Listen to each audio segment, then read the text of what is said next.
Bonjour à tous et bienvenue dans cette vidéo. Aujourd'hui, on va vous présenter les 32 joueuses du 15 de France qui vont partir en Angleterre d'ici quelques jours. Je crois qu'elles partent autour du 15. Donc je vais vous les présenter une par une pour que vous les connaissiez un peu plus, pour que vous arriviez à visualiser qui est qui. Et comme le rugby féminin est assez peu médiatisé finalement, je trouve que c'est assez intéressant comme format de vidéo de vous faire connaître les histoires et les visages de cette équipe de France. Avant de commencer, pensez à vous abonner. On n'est pas loin des 3500 abonnés sur YouTube, donc si vous voulez vous abonner, c'est génial. Et comme on va faire plein de vidéos sur le rugby féminin, les analyses, les previews, les joueurs à suivre, etc., sur la Coupe du Monde qui va arriver, les débriefs de match, etc., pensez à vous abonner parce qu'il y a d'autres vidéos qui arrivent donc. Et on commence les vidéos maintenant. Bon, déjà, il faut savoir que le groupe des joueuses est divisé en 19 avant et 13 arrière. D'abord, on a les premières lignes. Donc, on est dans un schéma où on n'aura que deux piliers droits, Bernadou et Kelfaoui, mais on a aussi Brosso et DE qui peuvent couvrir ces postes-là. On va en reparler évidemment. Pour les deuxièmes lignes, on en a 4 et celle que j'avais oublié de présenter, enfin celle que j'avais confondue pour une troisième ligne dans ma présentation de vidéo sur les réseaux sociaux il y a quelques jours, c'est Taina Maka qui va jouer deuxième ligne dans cette équipe. On va en reparler également. Et pour le reste de l'équipe, bon, je vais dire un peu ce que j'avais dit la dernière fois, c'est-à-dire qu'on est à 7 troisième ligne avec des profils comme Morlan, Sissoko, que peut-être on attendait moins. On a 3-10 avec Arbez, Keroy et Tui, mais Keroy aura une autre utilisation aussi, on va en reparler. Et derrière, 4 centres, 4 arrières, c'est équilibré quoi, dans ce domaine-là. Le seul truc qui est peut-être un peu étonnant, donc, c'est qu'on n'ait que 2 demi-mêlées, mais avec une autre joueuse qui peut dépanner à ce poste-là. On va vous en parler durant la vidéo. Pour les répartitions avec les clubs, on est à 11 joueurs du Stade Bordelais, ce qui est plutôt logique étant donné que c'est le club le plus en vogue du moment, celui qui a un rugby le plus complet possible, un paquet d'avant assez impressionnant. On a 5 joueuses du FCG, 4 de l'ASM Rugby, dont 3 qui viennent d'arriver, 4 joueuses de Blagnac, 4 du Stade Toulousain et ensuite 2 joueuses de Montpellier et 2 de Lyon. Voilà pour la présentation un petit peu générique. On va passer au cas par cas maintenant. On va faire des premières lignes aux arrières. Et on commence directement avec Iliana Brosso, 24 ans, joueuse de l'ASM, nouvelle joueuse de l'ASM. Elle a 21 sélections au compteur. C'est une joueuse qui était déjà là en 2022 pour la médaille de bronze en Nouvelle-Zélande. Elle a cette polyvalence donc entre le poste gauche, qui est plutôt son préféré, mais elle peut aussi jouer à droite. Et vu qu'il n'y a que deux piliers droits dans cette Coupe du Monde, ça semble être un des postes auxquels elle va tourner. Donc bon, pour le petit backstory, ancienne joueuse de Bobigny, elle est championne de France avec Bordeaux cette saison. Et quelque chose d'intéressant sur elle, c'est qu'elle s'est silencieusement imposée comme l'une des références à ce poste en France, avec voilà, et d'autres joueuses qui sont aussi super talentueuses, mais elle a toujours tenu son rang quand elle était titulaire. Et vraiment, c'est toujours une satisfaction cette joueuse au poste de pilier gauche. Bonne activité offensive, bonne activité défensive. Et donc voilà, Iliana Brosso, très intéressante. On passe à Anaël D, 29 ans, joueuse du Stade Bordelais, 48 sélections, c'est quand même l'une des plus expérimentées devant. Elle était déjà là dans la dernière Coupe du Monde en Nouvelle-Zélande, médaille de bronze. Elle est quand même triple championne de France avec les Lyonnes, parce que ça fait quand même longtemps qu'elle est à Bordeaux. Et elle aussi, comme Brosso, elle fait partie des joueuses qui vont alterner entre le poste 1 et le poste 3, quand il le faudra évidemment. Mais pour moi, c'est une joueuse ultra importante en mêlée. Notamment contre les nations un petit peu redoutables dans ce domaine. On pense au top 4, on pense aussi aux Sud-Africaines qui peuvent faire mal. Mais Anna LD, voilà, l'expérience, la bonne tenue en mêlée, une bonne activité offensive pareil. Et voilà. Pour la troisième pilier gauche, c'est la petite surprise. Makarita Balena-Dogo, 23 ans, joueuse du Stade Bordelais, donc championne de France cette saison. Mais zéro sélection avec le 15 de France. C'est littéralement sa première convocation avec le 15 de France. Pour la petite backstory encore, c'est une Fidjienne de naissance et c'est la fille de l'ancien international fidjien Daniele Balena-Dogo. C'est quand même l'une des plus grandes prospects à son poste à l'échelle française. Elle est passée à Grenoble avant de débarquer à Bordeaux et c'est une sélection inattendue. Pourquoi ? Parce que Ambre Mayembe, qui faisait partie des meilleurs à son poste, s'est fracturé le péroné juste avant la Coupe du Monde. C'est le pire timing possible. Donc on allait chercher cette joueuse qui sort tout juste des Summer Series avec le 15 de France U20, qui a bien fait et qui a bien joué au rugby quoi. Et voilà, ça va être la petite surprise parce qu'on l'a rarement vu jouer à un tel niveau. Elle a joué des matchs intéressants avec Bordeaux, mais peut-être jamais à un tel niveau parce qu'il y a quand même une différence entre les U20 et la sélection chez les seniors. Donc moi j'ai hâte de la voir jouer, j'ai hâte de voir comment elle va être utilisée dans cette équipe. Peut-être qu'on va la voir contre l'Afrique du Sud, contre le Brésil, peut-être pas qu'on la verra évidemment sur les matchs de phase finale, mais on sait jamais, on verra ce que ça donnera. On passe au talonneur, on va passer à Manon Bigot, 35 ans, joueuse de Blagnac, 13 sélections. C'est tout simplement l'aînée du groupe, hein. Alors elle a que 13 sélections mais 35 ans. On va y revenir sur ça parce qu'en fait elle a commencé le rugby sur le tard à 23 ans. Littéralement 23 ans, c'est extrêmement tard. Et c'est aux alentours de 2012-2013 pour vous situer. Et 3 ans plus tard, elle est en équipe de France. C'est ça qui est assez incroyable. Elle honore sa première sélection en 2016, je crois. Donc ensuite, elle a arrêté le rugby pendant 5 ans. Pourquoi? Pour devenir pompier professionnel. Et cela avant de revenir à Blagnac et avec l'équipe de France, où depuis quelques années, elle a remis le pied à l'étrier. Et ça fonctionne. Et il faut aussi savoir que ce sont ses derniers matchs, littéralement, de rugby professionnel, puisqu'elle arrête sa carrière après la Coupe du Monde. Et donc, peut-être que l'un des matchs, que ce soit le quart, si l'équipe de France y arrive, etc., les demi, etc., sera son dernier match dans sa carrière. Mais voilà, une joueuse ultra satisfaisante qui a bien servi, qui a bien honoré son rôle de deuxième talonneur derrière Agathe Gérin, dont on va parler après, durant le 6 Nations 2025, pardon, parce que Gérin s'était fait mal au genou, elle s'est fait opérer, et donc tu avais ce shift de la hiérarchie au talonneur, où Bigot s'est retrouvé propulsé en tant que titulaire, et elle a plutôt bien honoré donc ses caps avec des matchs vraiment aboutis. Je crois qu'elle a peut-être un match où c'est un match correct, mais voilà, toujours une joueuse intéressante, 35 ans, elle les fait pas sur le terrain, franchement, elle est toujours active en attaque, en défense. Donc voilà, encore Bigot, joueuse super intéressante qui peut parfaitement seconder Agathe Gérin, qui fait une joueuse parfaite dans la rotation. Et on va parler d'Agathe Gérin justement, 30 ans, joueuse du Stade Bordelais et 57 sélections. C'est l'un des plus gros palmarès littéralement du rugby féminin français. Elle a fait le 6 Nations 2016, le Grand Chelem 2018, la médaille de bronze en Nouvelle-Zélande en 2022.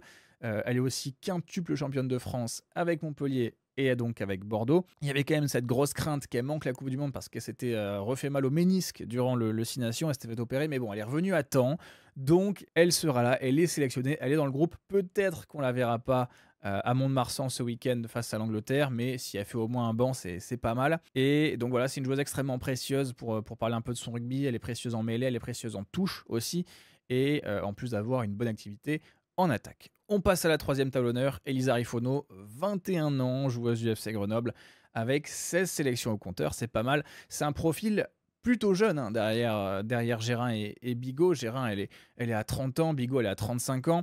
Elle est à 21 ans, elle apporte quand même du dynamisme. Elle a su aussi remporter un duel un petit peu indirect face à Laure Touillet pour ce poste de troisième talonneur.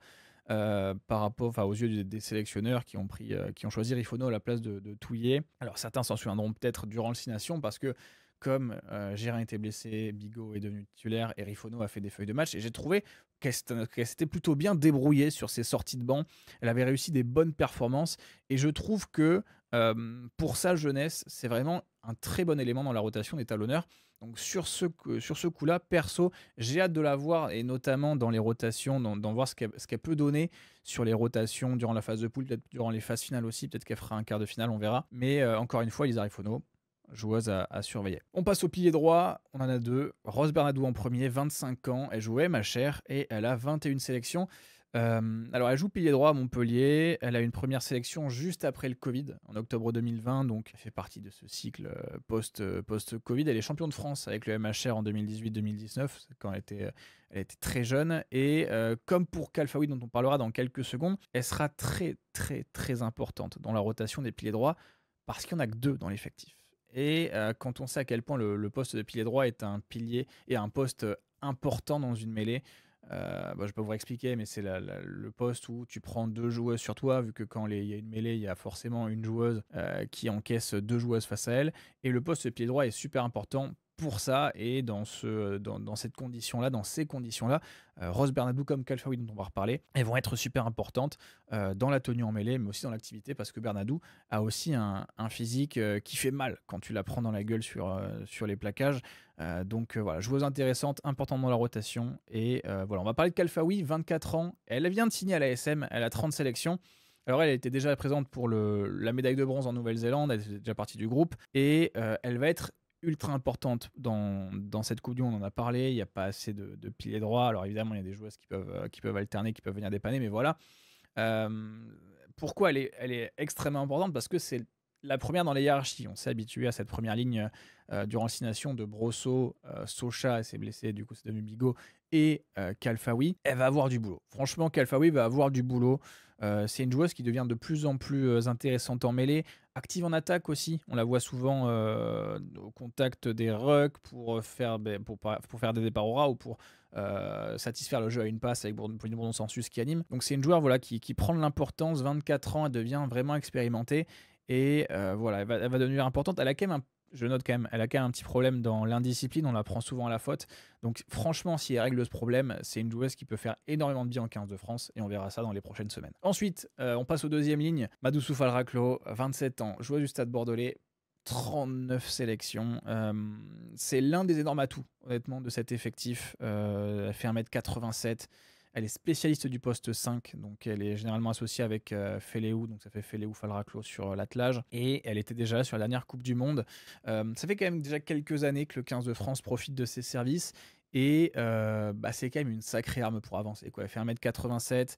Elle a des très grandes jambes, donc c'est extrêmement chiant de la ceinturer, de lui coller les jambes pour qu'elle arrête d'avancer. Elle arrive facilement à se défaire des plaquages.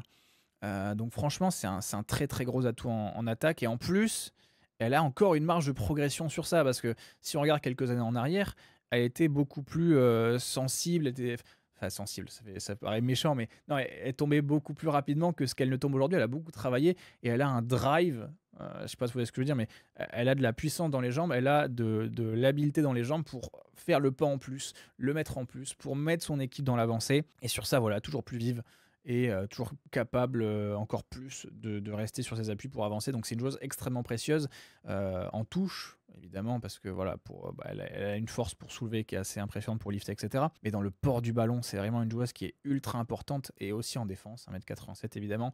C'est une joueuse qui peut encaisser pas mal de collisions, donc c'est l'un des gros atouts de cette équipe de France. Et voilà, Manaï Feleou, l'une des deux capitaines, 25 ans, joueuse du FC Grenoble et 26 sélections au compteur. Elle a été nommée capitaine très jeune, mais elle n'a jamais déçu, que ce soit dans le leadership ou dans le jeu. Ce à quoi on aurait pu légitimement s'attendre, évidemment, tu es nommé capitaine jeune, tu peux faire des erreurs. Franchement, elle a toujours satisfait, elle est devenue de plus en plus importante, de plus en plus présente dans le jeu français. Elle avait déjà, en plus elle était déjà là sur la dernière Coupe du Monde, je suis en train d'y penser. Elle peut jouer 4 et 5, mais plutôt 4 dans cette Coupe du Monde, étant donné qu'il y a Falraclo et Ika et Guy, dont on va parler plus tard, qui sont consacrés à ce poste 5. Donc franchement, Manaï Feleou sur cette Coupe du Monde, elle va être encore plus importante. Et si elle se conditionne dans la même qualité que ce qu'elle a produit durant la dernière destination, elle peut faire une Coupe du Monde absolument délirante.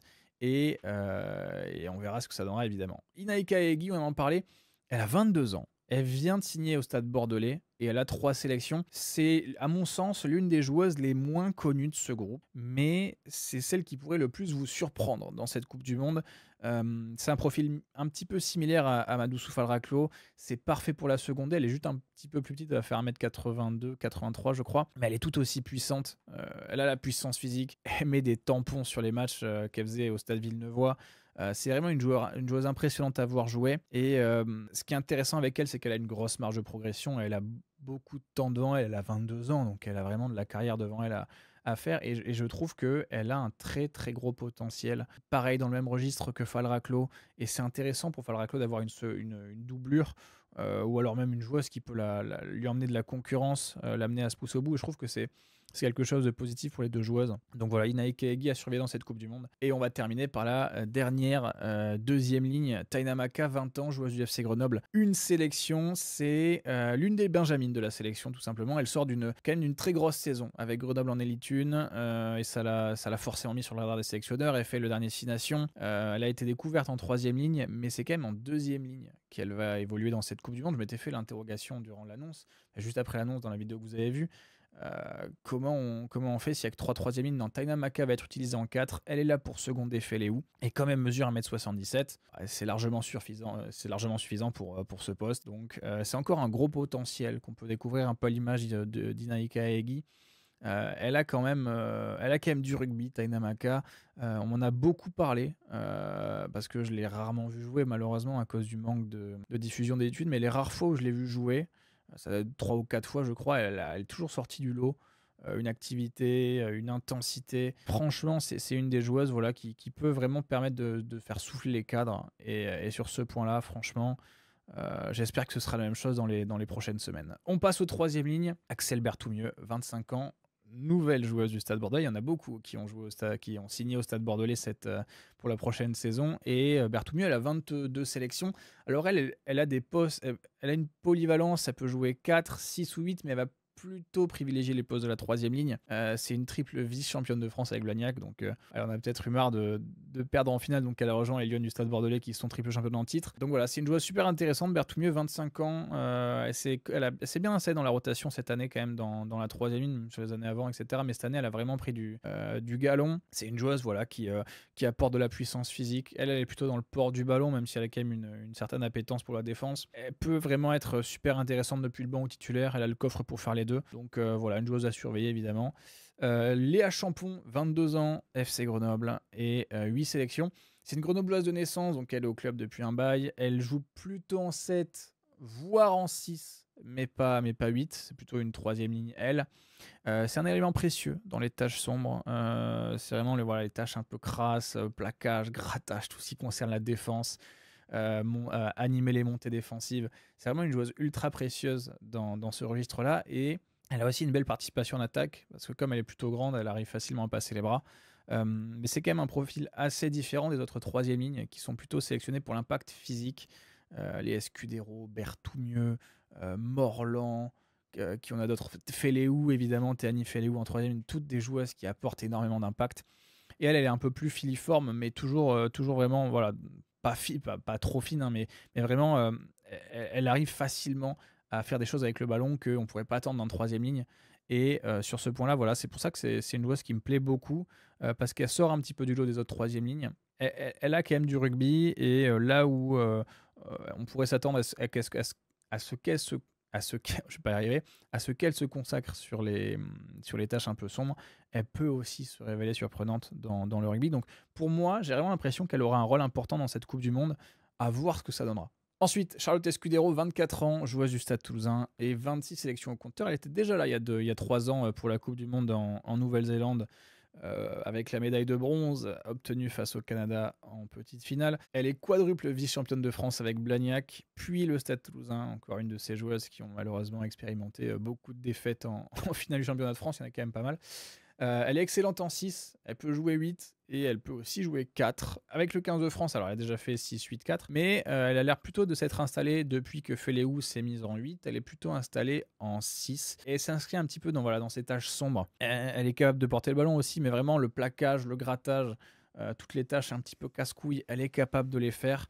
Avec, alors je sais pas si elle a fait beaucoup de matchs avec Champon, j'ai pas le chiffre de tête, mais c'est une joueuse voilà, qui peut apporter énormément en défense, et en plus elle saute en touche, donc c'est une joueuse extrêmement précieuse à tous les niveaux. Ensuite, Théanie Féléou, c'est la petite sœur de Manaë Féléou, évidemment. Elle est arrivée en équipe de France un peu plus tard que sa sœur, mais c'est normal. Mais par contre, elle a vraiment réussi à s'imposer sur le dernier Six Nations en ne faisant aucun mauvais match. Je crois qu'elle n'a fait aucun mauvais match. Je crois qu'elle n'a fait aucun bon match. Elle n'a fait que des très bons matchs. Franchement, évidemment, quand tu regardes les stades, mais quand tu regardes les matchs, qu'est-ce qu'elle envoie quand même. Enfin, c'est la grosse révélation pour moi du Six Nations.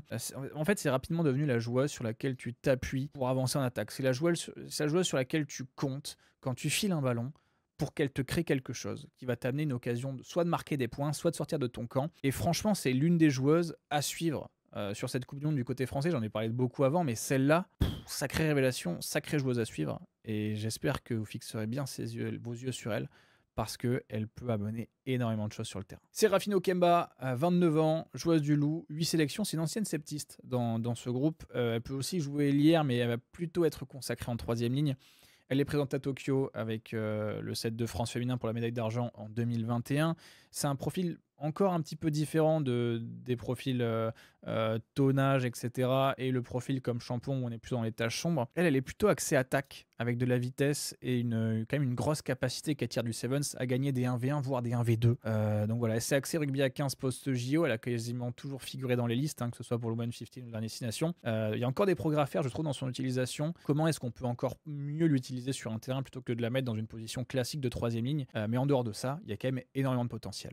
Marie Morland, 19 ans, joueuse du Loup, 0 sélection. C'est une sacrée c'était déjà une sacrée surprise qu'elle soit sélectionnée pour les 38 et ça en est encore une pour ce groupe des 32 qui partiront en Angleterre, mais voilà, c'est tout simplement la Benjamine du groupe, 19 ans, et pourtant elle a quand même un sacré potentiel.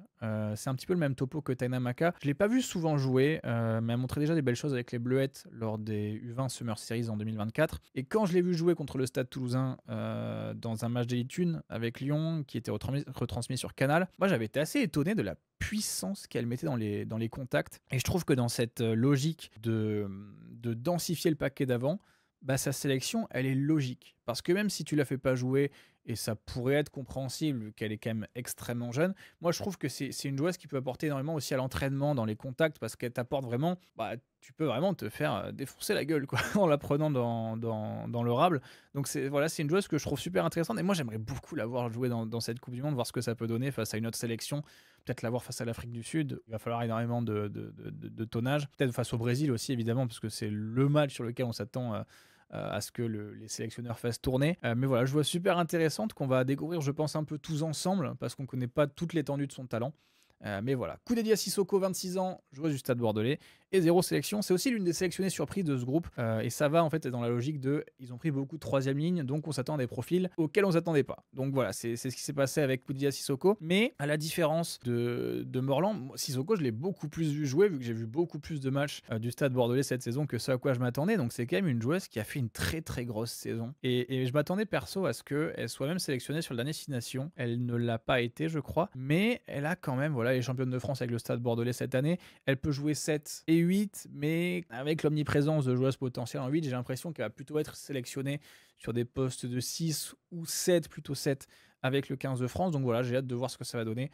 Encore une fois, dans ce système-là, est-ce qu'elle pourrait même peut-être pas gratter un banc sur un match important, à voir ce que ça peut donner. Mais voilà, c'est une joueuse super intéressante, grosse pointe de vitesse, et grâce à ça, elle arrive à donner des sacrés caramels. Donc et en plus, elle a une bonne appétence en défense. Voilà. Pauline Bourdon-Sansus, on passe aux arrières, 29 ans, Stade Toulousain, 66 sélections. Est-ce que j'ai besoin de vous la présenter? C'est l'un des visages les plus connus du 15 de France. Première sélection en 2015, ça fait un bail qu'elle est là. C'est l'aînée du groupe en termes de sélection, elle est à 66. Elle peut jouer 9 et 10, comme elle le fait parfois avec le Stade Toulousain, quand Océane Board rentre en 9 et qu'elle se décale en 10, et puis la 10 se décale en 15 ou en 12.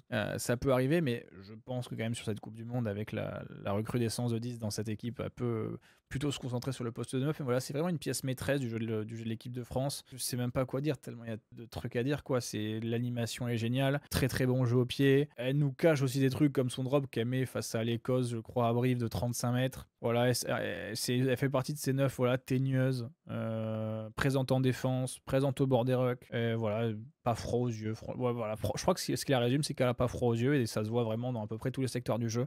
Donc voilà. Sa seconde, Alexandra Chambon, 25 ans, joueuse de l'ASM, nouvelle joueuse de l'ASM, et 29 sélections au compteur. Elle était déjà là pour la médaille de bronze en Nouvelle-Zélande, et c'est quand même une historique du FCG qui rejoindra l'ASM la saison prochaine. Et voilà, depuis la dernière Coupe du Monde, depuis la retraite de Laure Bourdon-Sansus, c'est un peu elle qui est devenue la seconde derrière Pauline Bourdon-Sansus, mais elle n'a jamais déçu en fait. C'est vraiment une joueuse qui a toujours été une satisfaction, toujours en maîtrise, toujours le bon geste, pas de grosses erreurs, et en plus elle a déjà pas mal d'expérience pour son âge. Elle approche des 30 sélections à 25 ans, c'est pas mal. Et en plus, bonus, c'est que le 15 de France, ça j'ai oublié de le dire sur le cas d'avant, c'est que comme Pauline Bourdon-Sansus a été suspendue pour le match face à l'Angleterre de préparation et le match face à l'Italie pour débuter la Coupe du Monde, elle sera ultra importante parce que c'est probablement elle qui débutera la compétition, et ça va être ultra important qu'elle soit au meilleur de sa forme, parce qu'il ne faut absolument pas perdre face à l'Italie si tu veux espérer avoir le meilleur slot possible pour les quarts de finale. Voilà. On passe au demi-ouverture. Carla Arbez, 26 ans, joueuse du Stade Bordelais, 12 sélections au compteur. Elle peut jouer 10 et 15, mais on va plutôt se concentrer sur le 10 pour la Coupe du Monde. Elle a quand même longtemps été boudée par les sélectionneurs, au profit, d'autres profils, lui donnant seulement quelques sélections par-ci, par-là. Elle a quand même fait son trou finalement sur le dernier 6 Nations après, je crois qu'elle avait parlé dans une interview, mais d'une remise en question personnelle et aussi de grosses saisons avec le Stade Bordelais. C'est vraiment devenu une 10 extrêmement complète, meilleur jeu au pied, meilleure animation. Elle est devenue vraiment, voilà, elle a step up, on peut le dire clairement. Et durant la dernière destination, elle a un petit peu forcé la main, on va dire aux sélectionneurs, parce que voilà, elle est devenue la numéro 10 titulaire. Et en plus, je crois qu'elle joue tous les matchs en 10 titulaire. Et elle n'a pas laissé de place aux autres, juste quelques miettes aux joueuses qui se trouvaient sur le banc pour la remplacer.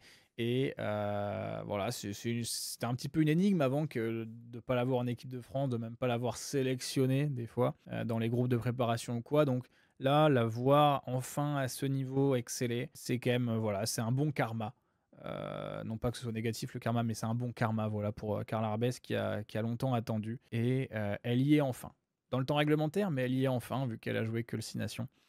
Mais voilà, Lina Queiroy, 24 ans, Stade Toulousain et 22 sélections au compteur. Elle était déjà présente lors de la dernière Coupe du Monde 2022. Et elle aussi, comme d'autres, c'est une malheureuse quadruple vice-championne de France avec Blagnac et Toulouse. Alors elle a encore, encore un profil polyvalent qui peut, pour Queiroy, qui peut évoluer 10, 15, mais qui va aussi être utilisé en demi de mêlée. Alors ça, on me l'a dit, j'étais un petit peu surpris. Elle va être utilisée en tant que demi de mêlée, enfin en tant que troisième demi de mêlée de l'effectif. Alors évidemment, sa taille laisse penser que c'est faisable, mais c'est vrai que je crois que je l'avais jamais vu jouer en neuf. Donc je suis assez curieux sur ça. Queiroy, elle a quand même été assez timide parfois sur le terrain.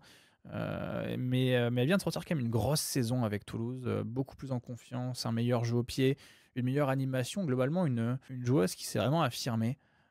Et sur ça, je trouve que vraiment ça peut apporter quelque chose d'intéressant dans le processus de sélection au poste numéro 10 pour certains matchs. C'est quand même une 10 juste avant que Carla Arbès émerge, en qui les sélectionneurs plaçaient un petit peu donner les clés du camion, quoi, on va le dire assez vulgairement. Et maintenant que Carla Arbès lui est passée devant, elle a un petit peu ce statut de remplaçante de luxe où quand elle rentre, elle peut jouer 10, 15 et maintenant 9 de ce qu'on a vu. Donc on va voir ce que ça va donner sur les prochains matchs. Et joueuse super intéressante. Lina Thuy, la 3e 10, 20 ans ASM. Et cette sélection, c'est quand même une jeune joueuse très intéressante qui le montre bien, vu qu'elle joue très bien avec les SM depuis 2 saisons. C'est un gros prospect au poste de 10, un profil de jeu très soigné, très calme, pas de panique, mais dès qu'il y a une opportunité, une brèche, une passe à faire, elle est vraiment super intéressante dans le domaine offensif. Et elle me fait, je l'avais vu jouer moi plusieurs fois avec les SM,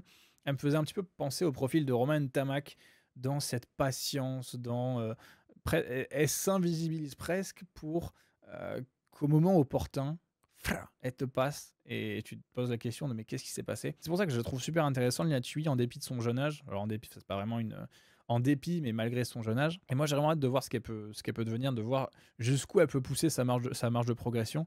Je me pose même la question si elle peut pas bousculer la hiérarchie des 10 pour peut-être aller gratter un poste de demi d'ouverture. Si jamais tu consacres Lina Queiroy sur le poste de 9, qui tu mets en 10 ou qui tu mets si tu es sur un banc en 5-3, en 5-2, etc. Bon, vous voyez ce que je veux dire. Et voilà, Lina Thuy, profil intéressant. On passe au centre. Nassira Condé, 26 ans, joueuse du Stade Bordelais, 16 sélections. Pas beaucoup de sélections, alors qu'elle est quand même dans le circuit depuis quelques années. Première sélection en 2018 face à la Nouvelle-Zélande. C'est normal. Bon, elle était plutôt sceptiste. D'ailleurs, elle faisait partie de l'équipe qui a décroché l'argent à Tokyo en 2021. Depuis, elle s'est quand même reconcentrée au rugby à 15. Elle a décroché 3 titres de champion de France avec le Stade Bordelais, ce qui est plutôt pas mal. Et c'est pour vous décrire un petit peu le profil, voilà, c'est une joueuse vive, élancée, bonne pointe de vitesse. C'est une 13 rapide, vraiment intéressante dans la prise de vitesse, qui peut vraiment prendre des brèches extérieures du 13 en face si elle est un peu plus lente. Et je trouve que c'est une complémentarité intéressante avec Ménager, c'est-à-dire que tu as 2 profils différents au poste de 13 et ça peut être intéressant en fonction des adversaires. Ensuite, Marine Ménager, justement, 29 ans, MHR, 57 sélections. Elle fait partie des aînés, clairement. Elle est déjà double championne de France avec le Stade Villeneuvois et le MHR. Elle était déjà là lors de la dernière Coupe du Monde en 2022. Elle peut jouer ailière, mais son repositionnement au centre apporte, je trouve, vraiment quelque chose à l'équipe. Et voilà, je la trouve complémentaire donc avec Condé, mais je la trouve encore plus complémentaire avec le profil de Gabriel Vernier quand elles sont alignées en 12 et en 13. C'est un profil plus grand, plus puissant, plus offensif aussi, parce que des fois, Gabriel Vernier, quand elle s'y colle en défense, bon, tu as du mal à l'y arracher. Et voilà, sa polyvalence, elle peut apporter pas mal aussi de solutions en pouvant mettre une centre sur le banc plutôt qu'une joueuse du triangle arrière ou une 10, ou elle peut permettre des solutions, des arrangements. Donc voilà, c'est une joueuse précieuse pour l'effectif. Et en plus, c'est une des capitaines, en plus, j'ai oublié de le dire, mais c'est la capitaine de l'équipe de France avec Mana Efeleou, vu que tous les deux sont co-capitaines. Gabrielle Vernier, 28 ans, joueuse de Blagnac, 52 sélections, et c'est tout simplement l'une des joueuses que j'aime le plus voir jouer. Je l'ai un peu décrite avant, mais elle paie pas de mine avec son 1m63, parce que quand tu la croises dans la rue, tu te dis pas qu'elle peut te coller des caramels, mais c'est... en fait, j'ai jamais vu une joueuse se donner autant dans ce qu'elle fait, et le rapport poids-puissance, ou le rapport taille-puissance, je sais pas trop comment imager ça, mais on l'a déjà vu coller des plaquages monstrueux à des joueuses beaucoup plus impressionnantes qu'elle, parfois même en excès. Moi, je crois que je l'avais déjà vu sur la dernière Coupe du Monde prendre un jaune parce qu'elle avait retourné une anglaise. Mais voilà, en plus de son activité défensive, elle a des mains. Elle sait jouer le ballon. Elle joue parfois 10 avec Blagnac. Donc c'est vraiment, voilà, elle sait animer, elle sait jouer au pied. Donc c'est vraiment un élément précieux pour la ligne arrière française. Et vraiment, si vous la regardez des fois sur certaines animations offensives adverses, vous pouvez la surprendre à faire des très très très gros plaquages. Carla Nielsen, 29 ans, joueuse de Blagnac, 21 sélections. Elle faisait pas partie du groupe lors de la dernière Coupe du Monde, mais celui de l'avant-dernière Coupe du Monde en 2017 en Irlande. C'est tout simplement l'un des plus gros palmarès du groupe, avec voilà, énormément d'expérience à revendre. Médaille d'argent au JO, plusieurs médailles sur les Coupes du Monde A7 et le circuit Sevens. Les sélectionneurs ont l'air de l'avoir pris pour l'expérience et la gestion du stress, la gestion des moments importants. J'étais un petit peu surpris, perso, je pensais qu'on se dirigerait plus vers Montserrat Amédée en second de Gabrielle Vernier, mais Amédée s'est blessé, donc on allait chercher l'expérience de Carla Nielsen. Voilà, c'est une joueuse qui peut être importante, voilà, dans ces matchs, à enjeu. On verra ce que ça donnera, et j'ai hâte de voir son utilisation, parce qu'il parle de l'utiliser en tant que centre, mais je suis curieux de savoir s'ils vont pas l'utiliser ailleurs, donc à voir. On passe aux ailières. Kelly Arbé, 20 ans, Stade Toulousain, 5 sélections. Elle peut jouer ailier arrière, elle a fait aussi du 7 cette saison, mais ce qu'on se souvient tous particulièrement, c'est son essai sublime à Twickenham face à l'Angleterre. Dans cette courte défaite qui a marqué les esprits, elle est aussi vice-championne du monde. Non, pas vice-championne du monde. Elle est vice-championne de France avec le Stade Toulousain cette saison. Peut-être vice-championne du monde, on verra sur cette Coupe du Monde. Et voilà, c'est un des gros prospects au poste d'ailier 15. Mais pour cette Coupe du Monde, j'ai l'impression qu'on va plutôt confier les clés du camion pour le poste de 15 à Bourgeois. Donc voilà, elle devrait former la paire quand même aux ailes avec Grisé. Et pour parler un petit peu de ses qualités, voilà, c'est vitesse. Elle aussi, elle est grande, elle a des grandes jambes, donc elle est vraiment chiante à plaquer. Elle peut toujours faire le step en plus, vu que si tu as une joueuse qui accroche à ta jambe, tu as l'autre qui est libre et tu peux quand même continuer à avancer. Et voilà, elle a une bonne qualité d'offload aussi, elle a des grands longs bras. Elle peut vraiment apporter quelque chose sur son aile, en plus de sa vitesse dont on a parlé juste avant. Émilie Boulard, 25 ans, joueuse de Blagnac, 36 sélections plutôt. Et justement, 25 ans, et pourtant c'est la 4e arrière la plus expérimentée du groupe. Elle peut jouer ailier arrière, on l'a aussi vu 13, je crois, avec Blagnac. Je suis pas sûr qu'il l'utilise en 13 sur cette Coupe du Monde, mais voilà, elle était déjà là en 2022 pour la médaille de bronze en Nouvelle-Zélande. C'est une vice-championne de France aussi avec Blagnac sur sa première saison en 2022 et 2023, et elle est là depuis un bail, beaucoup d'expérience. Elle avait fait un bon 6 nations aussi, même si elle avait plutôt été utilisée en tant que, je crois que c'était remplaçante. Je crois qu'elle avait fait un match en Italie où elle a été... Non, je sais pas si l'Italie, mais il y a un match où elle a marqué un doublé. Et voilà, une joueuse sur laquelle je pense on peut compter dans ce groupe. Et voilà, bonne pointe de vitesse. C'est aussi bien jouer au pied, hein. Évidemment, quand elle joue 15, il faut dégager. Elle a un bon coup de pied. Et puis voilà. Morgane Bourgeois, 22 ans, joueuse du Stade Bordelais, 13 sélections. Alors, comme Herbez, elle peut jouer 10 et 15, mais, je l'ai dit avant, elle va plutôt se concentrer au poste de 15 sur cette Coupe du Monde. Elle est triple championne de France avec Bordeaux. Elle marque tous les points avec Bordeaux. Elle a une très très bonne distance. Franchement, c'est un des trucs les plus surprenants. Et à partir des 45 mètres de distance des poteaux, elle peut la tenter et elle a un bon taux de réussite. Elle aussi, elle faisait partie de ces joueuses un peu comme Herbez où on se posait la question, mais pourquoi elle n'est pas en équipe de France? Et en fait, ces 2 dernières saisons avec le Stade Bordelais, ça a mis tout le monde d'accord, quoi. Et j'ai parlé de son tir au but, mais voilà, que ce soit en termes de pourcentage de réussite ou de longueur, elle est quand même extrêmement intéressante. Et je crois que sur le dernier 6 nations, où elle fait quasiment tous les matchs en tant que titulaire, je crois qu'elle fait tous les matchs en tant que titulaire, je crois qu'elle doit faire plus de 90 voire 95 si je ne m'abuse % de réussite au pied. Donc voilà. Et la dernière joueuse de son effectif, de cet effectif plutôt, je crois, c'est Johanna Grisé, 28 ans, joueuse du Stade Bordelais, et elle n'a que 8 sélections. Alors elle a quand même une histoire assez particulière avec le 15, parce qu'elle a commencé sur le tard à 19 ans avec Bobigny. Alors elle était plutôt destinée à une histoire avec le Sevens. Elle a disputé quelques saisons du circuit Sevens. Elle a même fait la dernière Coupe du Monde de Sevens, de l'histoire d'ailleurs, vu que c'était la dernière, où l'équipe de France avait terminé 3e. Et juste après cette compétition, donc c'était en septembre je crois, à la surprise générale, elle est sélectionnée par le sélectionneur du moment du 15 de France pour la Coupe du monde de rugby à 15 en Nouvelle-Zélande. Et son premier match international de rugby à 15, c'est face à l'Afrique du Sud, à l'Eden Park, le match d'ouverture de la compétition. Enfin, c'est quand même une sacrée histoire. Elle fait quand même un très très bon mondial. Notamment, je me souviens particulièrement de son match face à l'Angleterre où elle fait un espèce de débouillé dans la défense, où ensuite elle fait la passe à Hermé, ça permet un essai qui permet à l'équipe de France de quasiment gagner contre l'Angleterre en match de poule. Le score final c'était 13-7, donc vous voyez à quel point c'était serré. Et puis après, une fois cette compétition, la France décroche le bronze et elle se reconsacre aux Sevens. En vue de quoi? En vue des JO 2024 en France. Et qu'est-ce qui se passe? C'est un fiasco. Le set de France féminin se fait éliminer de manière inattendue en quart. Et derrière, gros coup moral, elle rebascule au rugby à 15 en vue de la Coupe du Monde 2025 donc. Et elle signe avec les Lions du Stade Bordelais. Mais qu'est-ce qui se passe? Premier match avec les Lions du Stade Bordelais, je crois que c'est face à Rennes.